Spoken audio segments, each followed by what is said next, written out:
ఊర్లలో ఉంటే ఎక్కడ ఏ విషయం జరిగినా కూడా టక్కుమని తెలిసేది. అదే సిటీలలో ఎక్కడ ఏం జరుగుతుందో అస్సలు అర్థం కాదు. So welcome back to another mini vlog. పూణేలో ఇప్పుడైతే తిరునాళ్ళ జరుగుతూ ఉందన్నమాట. అది కూడా మా ఇంటి దగ్గరే.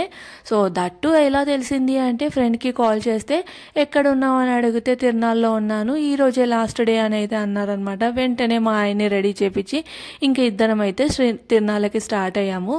సో మా ఇంటి దగ్గర దత్త మందిరం అయితే ఉంది. అక్కడ దత్త జయంతి కాబట్టి ఇలా భజనలు అయితే చేస్తూ ఉంటారు. ఇంకా దారిలో వెళ్తూ ఉంటే ఇలా బ్యాండ్ మేళం కనిపిస్తే అలా రికార్డ్ చేసుకున్నాను అనమాట. ఫైనల్గా తిరునాళ్ళకైతే వెళ్ళాము. సో ఇప్పుడు ఏంటి అంటే మాల్స్కి అక్కడ ఇక్కడ వెళ్ళి షాపింగ్ చేయడం వల్ల ఈ తిరునాళ్ళు అన్నిటివి కనిపించట్లేదు. కానీ మా ఊర్లో మాత్రం ప్రతి శివరాత్రికి తిరునాళ్ళు అయితే జరిగేది. మేమైతే మంచిగా వెళ్ళి కావాల్సినవన్నీ తెచ్చుకునే వాళ్ళం. నేనైతే తిరునాళ్ళలో మంచిగా ఎంజాయ్ చేశాను. అలానే తిరునాళ్ళలో ఏం తీసుకున్నాను అన్నది నెక్స్ట్ వ్లాగ్లో అయితే షేర్ చేస్తాను. లాస్ట్లో అయితే బొరుగురు మిక్చర్ తినేసి ఇంటికి